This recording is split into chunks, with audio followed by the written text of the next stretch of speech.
Olá, boa noite. Energia limpa e mais barata. Qual a fórmula de sucesso para produzir gastando menos e preservando o meio ambiente? E quando o assunto é energia solar, Minas é referência e lidera o ranking de produção. Vamos saber os investimentos agora no Opinião Minas.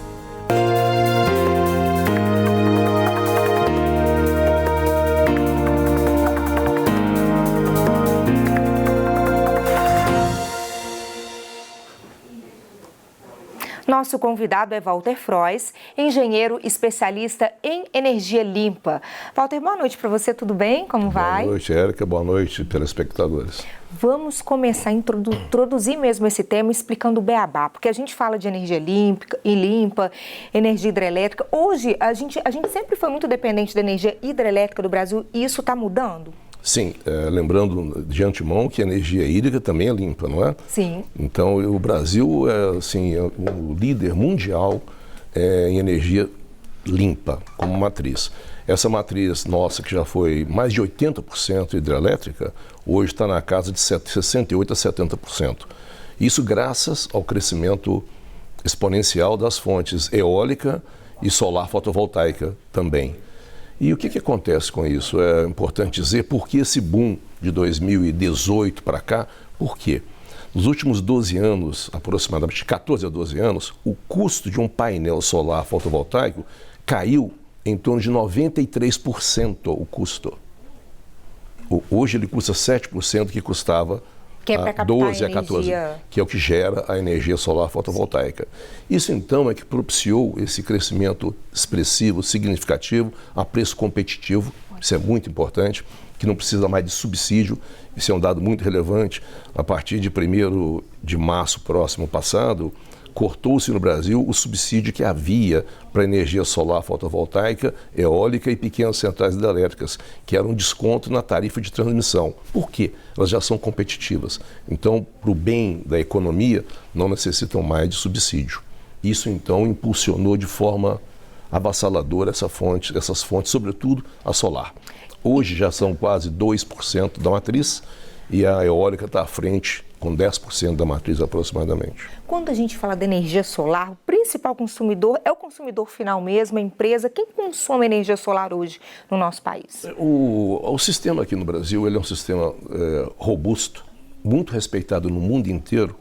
Então o que acontece? O governo promove leilões periódicos com horizonte de entrega de energia a 1, 3 e 5 anos, onde as distribuidoras compram energia para fornecer para o mercado cativo, que são as residências, os pequenos comércios, etc. E o mercado livre é livre, cada um compra o que quer.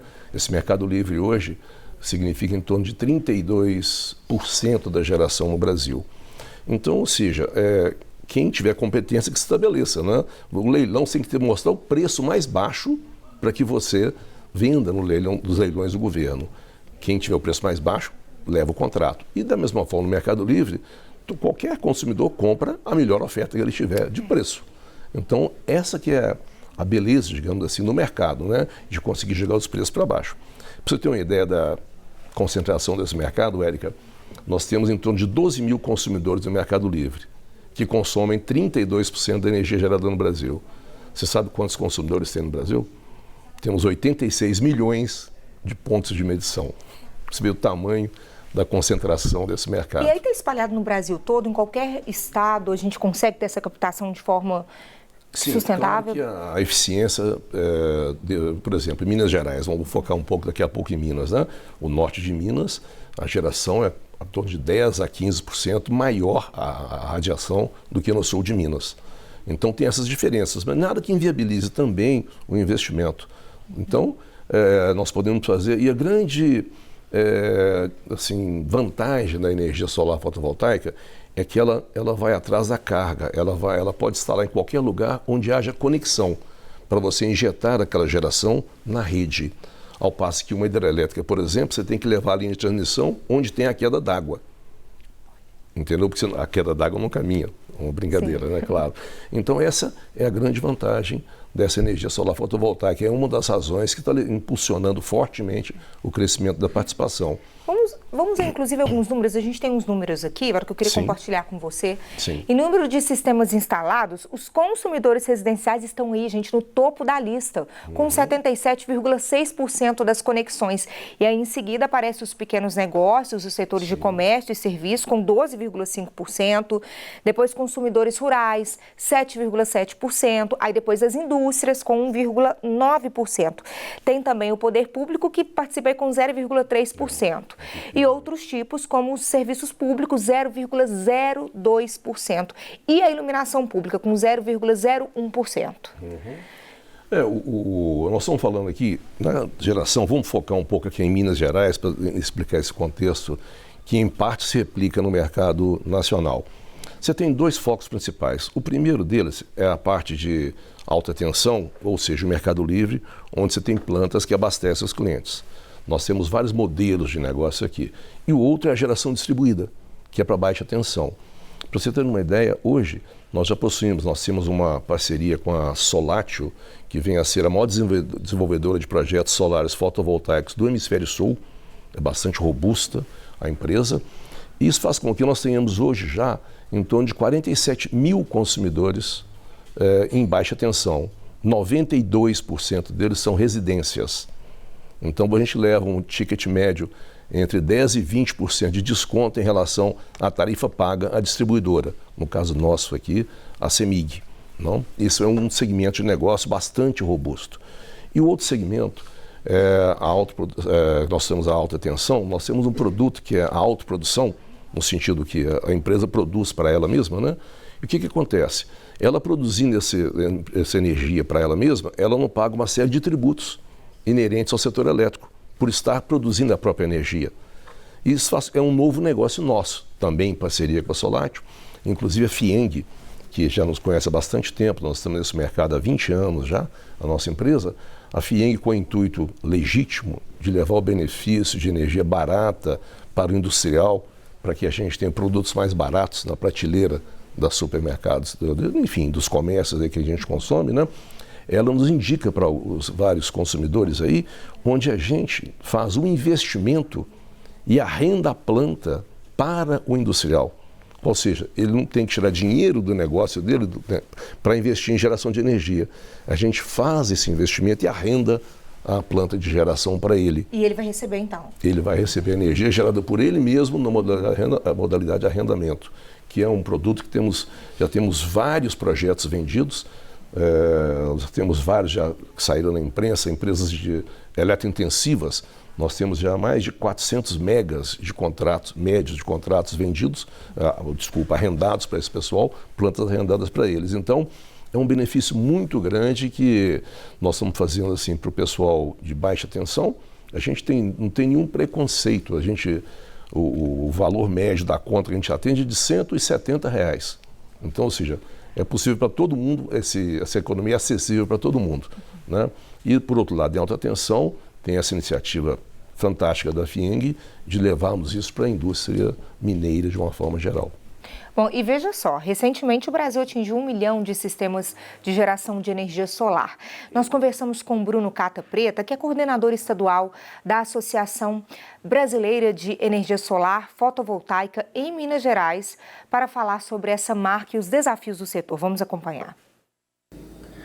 Precisamos de políticas públicas para incentivar o uso da energia solar, de melhorias nas redes de distribuição, de estímulos no crescimento da cadeia produtiva local, né? E melhoria no procedimento de licenciamento ambiental para as grandes usinas. Importante dizer também a questão de mapeamento da disponibilidade das redes de distribuição para novos sistemas de energia solar fotovoltaica. Bom, ele citou aí uma questão de que falta incentivo, políticas públicas. Qual que é a sua avaliação nesse ponto? É uma questão assim bastante até polêmica e delicada isso, porque, como eu disse anteriormente, o subsídio eu acho que é uma distorção, geralmente gera alguma distorção na economia, porque não tem almoço grátis. Se você não paga, alguém paga por você, não é? E eu até de certa forma, nós entendemos e comemoramos o final do subsídio do desconto no fio para a geração eólica, solar fotovoltaica e pequenas centrais hidrelétricas. Quero crer que elas já são maduras para esses projetos ficarem de pé sem nenhum subsídio. Nós, por exemplo, não temos necessidade disso. Nós temos uma equipe robusta que ela avalia o sistema da CEMIG, mesmo o sistema interligado nacional, o ONS como um todo, para captar pontos onde eu possa injetar energia gerada, sabe? Então a gente tem equipe de engenharia trabalhando nisso fortemente para buscar essas oportunidades para nós. Mas a isenção de imposto, Walter, só para deixar isso mais nítido aqui para a gente, não é o que motiva também para poder ter essa adesão? Olha, volta ao ponto, né? A única maneira que eu vejo, eu já discuti isso, eu estive até na Bahia discutindo essa questão com o governador na semana atrasada, que lá ainda não tem. Minas Gerais é referência nisso, diga-se de passagem, né? Acho que é bom falar de coisas positivas, né? A regra foi muito bem regulamentada pelo governo, a Assembleia Legislativa colaborou muito nisso, então já está muito bem regulamentada a questão de geração distribuída. Por quê? Se você está gerando sua própria energia, é o caso de quem está nessa linha de negócio, né? Você não paga o ICMS. Então, daí que vem o grande benefício. Porque você não paga a CDE e tem outras rubricas aí de tributos que não são remuneradas. Mas o que eu acho que é justo nesse tipo de subsídio aí é que uma senhora que economiza na sua casa R$15 por mês numa conta de R$150, por exemplo, esse dinheiro vai debaixo do colchão, ele entra na economia, ela vai comer alguma coisa, beber alguma coisa, enfim, vai gastar o dinheiro. Então o ICMS vai ser gerado, só que de outra forma, não só na conta de energia, entendeu? Então eu acho que nós estamos num bom momento, tem um momento em discussão na Câmara, talvez o Carta Preta tenha se referido a isso, o PL 414, que ele visa estender o mercado livre para todo consumidor, sabe? Mas eu acho que está de uma maneira muito equilibrada. E eu repito, tem que ser feito de uma maneira equilibrada, contemplando todos os atores e evitando-se ao máximo subsídio. Porque onde tiver subsídio, alguém paga essa conta. E vamos ver se dá para, antes da gente encerrar esse bloco, vamos ver se dá para a gente fazer. Vou lançar um desafio aqui, Walter, não sei se vai ser possível. Quem está nos acompanhando, consumidor aí final, nas nossas casas, nossas residências, que conta a gente precisa fazer para saber se é vantajoso a gente colocar um sistema de captação de energia solar para a nossa residência, para a nossa casa? Olha, é muito simples essa resposta, né? Eu posso falar de cadeia, como se diz, que o primeiro sistema de geração solar fotovoltaico em autoprodução em Belo Horizonte foi o da minha casa. Eu fiz isso em 2013 ou 2014, não me lembro, né? E eu digo o seguinte, se a pessoa tem o recurso, invista, faça na sua casa, que você tem o seu dinheiro de volta em 3 anos e meio, 4 no máximo, faça. Agora, o Brasil é um país pobre, nós sempre vivemos a nossa realidade. Às vezes, a pessoa não tem esse recurso para investir. É alto o investimento? Depende do tamanho da casa? Depende do tamanho da casa e tudo, entendeu? Então varia muito, né? Mas enfim, é significativo, tá? Então o que eu falo, eu faço até um convite, né? Nós temos um consórcio, Solátil Energia Livre, onde a pessoa adere a essa cooperativa, pessoa física e pessoa jurídica a um consórcio, e ela recebe de 15% a 20% de desconto na conta sem nenhum investimento. É uma boa alternativa que tem. Nós já temos 47 mil consumidores nessa modalidade. E se o público quiser entrar, só o nosso site é solatioenergialivre.com.br. E é muito simples fazer a adesão e já começa em 60 dias receber esse desconto na sua conta da CEMIG. Lembrando que é dentro da mesma distribuidora e nossas plantas são todas na área da CEMIG. Bom, nós falamos nesse primeiro bloco muito sobre energia solar, mas a gente tem outras possibilidades também. Queria que você trouxesse para a gente sobre quais são essas outras possibilidades. A gente trouxesse outros exemplos também de outros países, como que é a captação dessas energias de fonte limpa, por exemplo, lá. Mas daqui a pouquinho, depois do intervalo, pode ser? Claro. Daqui a pouquinho a gente volta, então, com o nosso tema de hoje. Até já.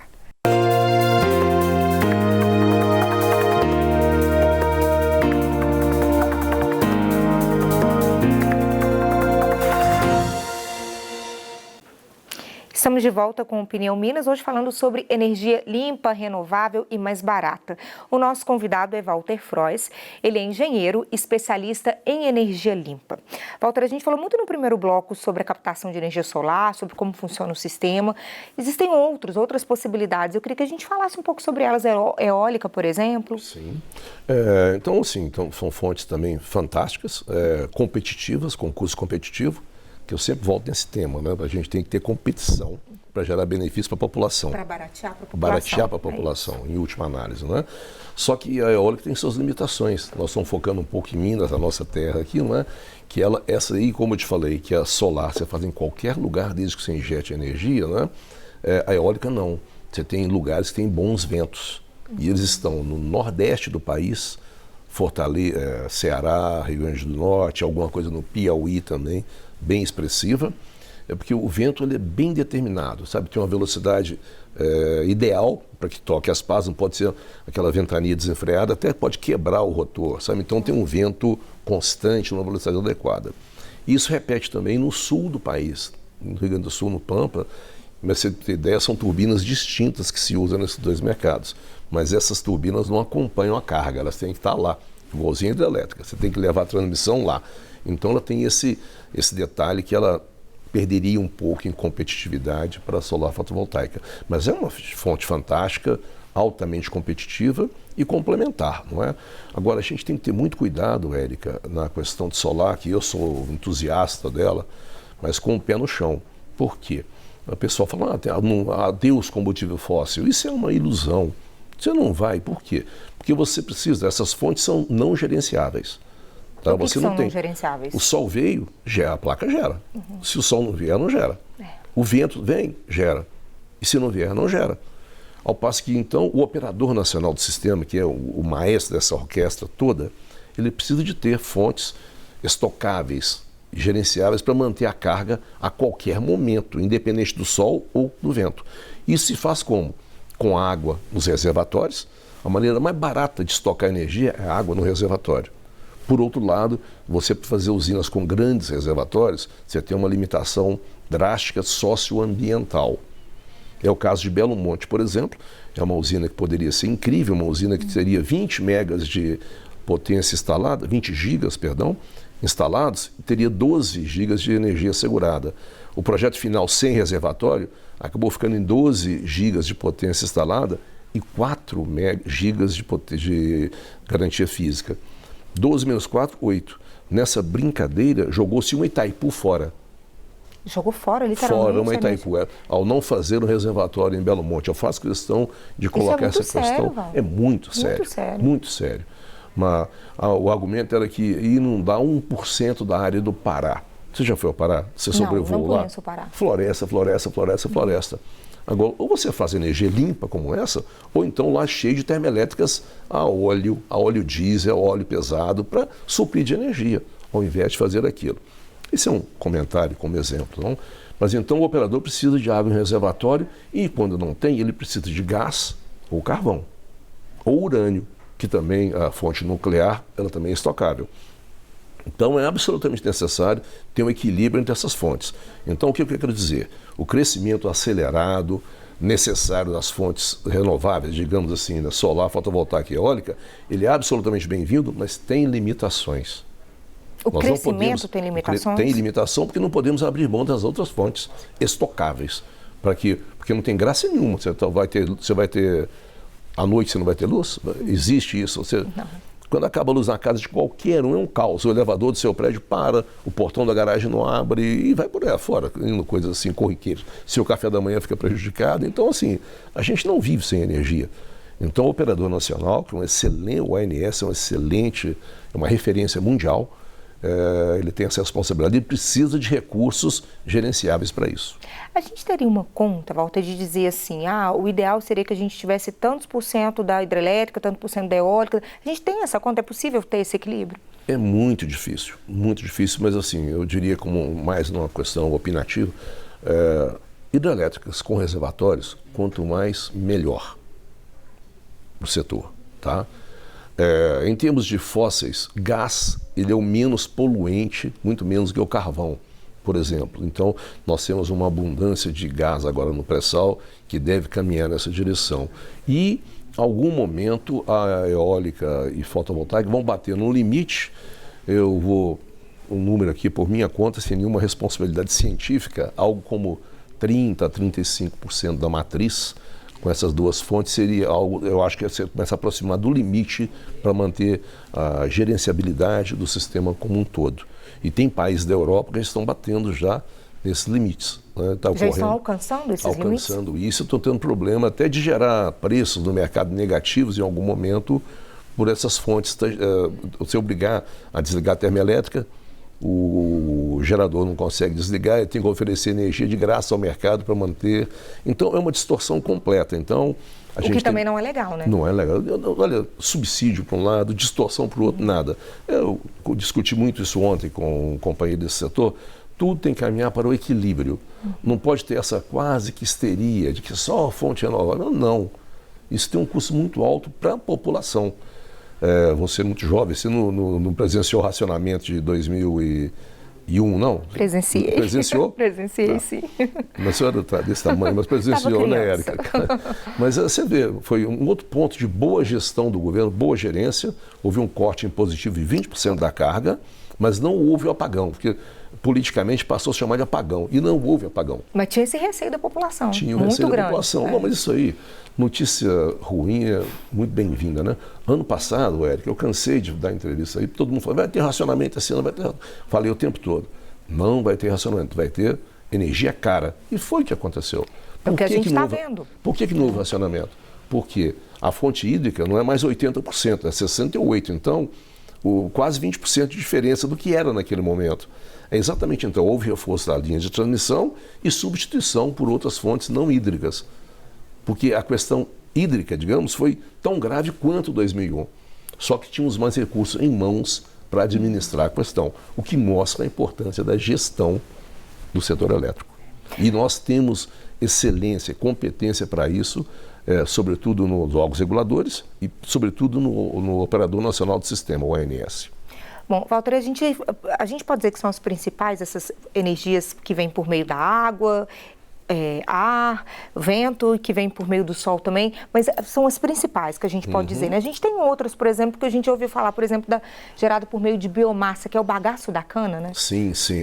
Você tem várias fontes aí que também são absolutamente importantes, apesar de um número não ser tão relevante, expressivo, melhor dizendo, em relação à geração como um todo, tá?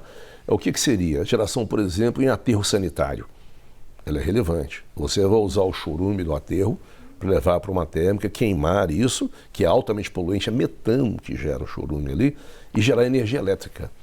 Então você vai dar um aproveitamento fantástico do resíduo urbano, por exemplo.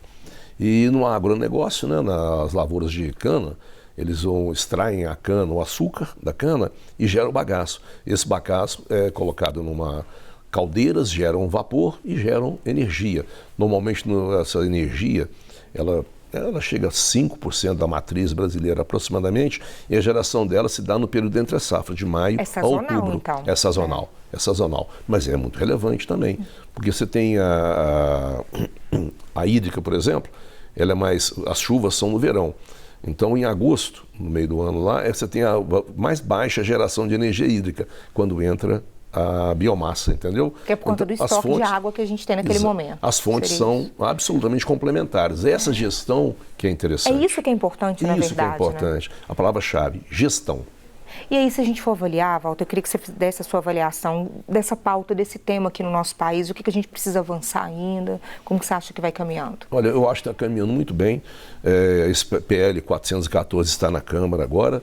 Tem umas questões muito delicadas lá agora, porque lá na nossa Câmara, como em qualquer país do mundo, diga-se de passagem, quando você vai levar uma lei, surgem os famosos jabutis, né? Aparecem umas coisas que tem nada a ver com aquela lei que está passando, alguém tentando colocar umas coisas. Então, o relator, eu falo semanalmente com ele, que é o deputado Fernando Coelho Filho, ele tem muita pressão por algumas coisas assim, que não são essenciais para o setor elétrico, são coisas que beneficiam. Se for investigar, você chega até no CPF, onde vai parar o benefício, sabe? Mas eu sou uma pessoa muito otimista. E a gente tem superado tanta coisa, né? Tanta coisa da diversidade, essa superação da pandemia. Por exemplo, se eu aproveitar o gancho, nós não tivemos no Mercado Livre nenhum problema, nenhuma ação judicial com nossos consumidores.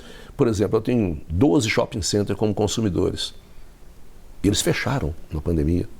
Como é que eu posso cobrar uma conta de energia que ele me deve? Muito difícil. Então sentamos na mesa, enquanto o caixa aguentou, nós fomos bancando essa energia e saímos inteiros dessa crise, sabe? Então, por isso que eu acho que as soluções de mercado sempre são as mais eficientes. Walter, eu queria te agradecer aí pela participação, pelas orientações que trouxe aqui pra gente, conhecimento compartilhado, muito obrigada, viu? Obrigado a Prazer você, obrigado aos senhores, espero ter esclarecido, ajudado você a esclarecer os seus telespectadores. A gente que agradece pela participação, boa noite. Boa noite, obrigado. Obrigada a você pela companhia também, uma ótima noite. Amanhã nós estamos de volta às 8h30 em ponto e eu te espero. Até lá!